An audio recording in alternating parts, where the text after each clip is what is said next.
Bismillahirrahmanirrahim. Assalamualaikum warahmatullahi wabarakatuh. Ya, selamat pagi anak-anak. Bagaimana kabar anak-anak hari ini?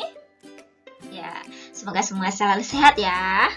Anak-anak, hari ini kita akan belajar perpindahan panas atau kalor. Namun jangan lupa subscribe dulu ya channelnya Bu Eva di program Edukasi 100%.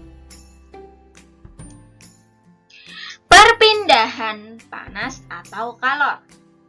Anak-anak, ketika anak-anak melihat matahari, mengapa ya kita bisa merasakan panasnya matahari? Ketika anak-anak melihat ibu kalian memasak nasi, mengapa ya api dapat memanaskan air dalam panci? Kenapa ya anak-anak ya? Ternyata panas itu dapat berpindah.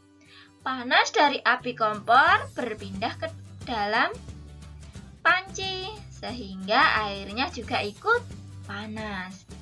Kemudian panas berpindah dari benda bersuhu tinggi ke benda bersuhu rendah. Kalau matahari bagaimana kita bisa merasakannya? Ya, simak terus ya pembelajaran kita hari ini. Nah, perpindahan panas. Perpindahan panas itu dibagi menjadi 3, yaitu perpindahan secara konduksi, konveksi, dan radiasi. Secara konduksi itu yang seperti apa anak-anak? Yang secara konduksi yaitu perpindahan panas melalui zat perantara. Biasanya berupa logam, yaitu zat padat. Contohnya ini anak-anak, ketika anak-anak memanaskan sendok, tidak harus sendok ya, yang penting yang terbuat dari besi, memanaskan di atas lilin misalnya atau di atas api. Nah, ketika anak-anak memanaskan sendok yang berada di atas lilin itu akan terasa panas. Nah, yang di atas lilin panas, kok yang kita pegangi juga ikut panas ya anak-anak? Nah, itu ujung sendok yang kita pegang juga akan terasa panas. Kenapa? Karena panas berpindah melalui zat perantara, yaitu sendok tadi. Jadi, bisa berpindah dari sendok yang di atas api, kemudian yang kita pegang juga ikut panas. Selanjutnya, perpindahan panas secara konveksi, yaitu perpindahan panas disertai perpindahan zat perantara atau zat cair. Ini biasanya berupa zat cair atau gas. Contohnya apa anak-anak?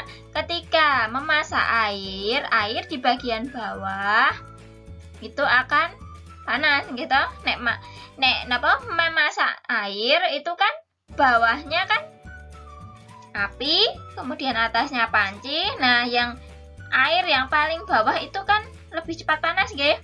Nah, yang panas itu, yang mendidih itu akan lebih ringan, jadi dia akan naik.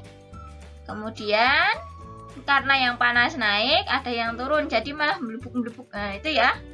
Ketika anak-anak memperhatikan kalau airnya sudah umum, sudah mendidih, itu kan seperti itu ya. Itu airnya berpindah terus, karena panas di bawah, sehingga air itu akan bergerak ke atas, karena lebih ringan. Itu secara konveksi. Secara radiasi apa anak-anak? Secara radiasi itu adalah pancaran matahari.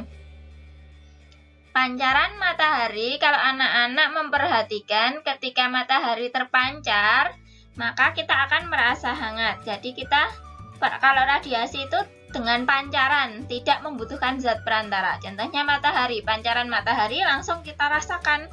Kita akan merasa hangat di bawah sinar matahari. Nah, jadi matahari memancarkan panas. Api unggun, kita akan merasa hangat. Nah, nek bengi-bengi nggih anak-anak, itu kalau kita di dekat api, nah nek kademen kan biasanya di dekat api ya. Nah, itu kita akan merasa hangat jika di dekat api unggun. Api unggun itu memancarkan panas sehingga kita bisa merasakannya.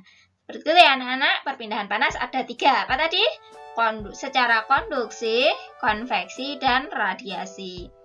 Contoh yang lain apa ya anak-anak ya? Ya, contoh yang lain.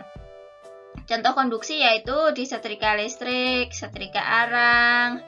Itu kan menyalurkan panas melalui zat padat.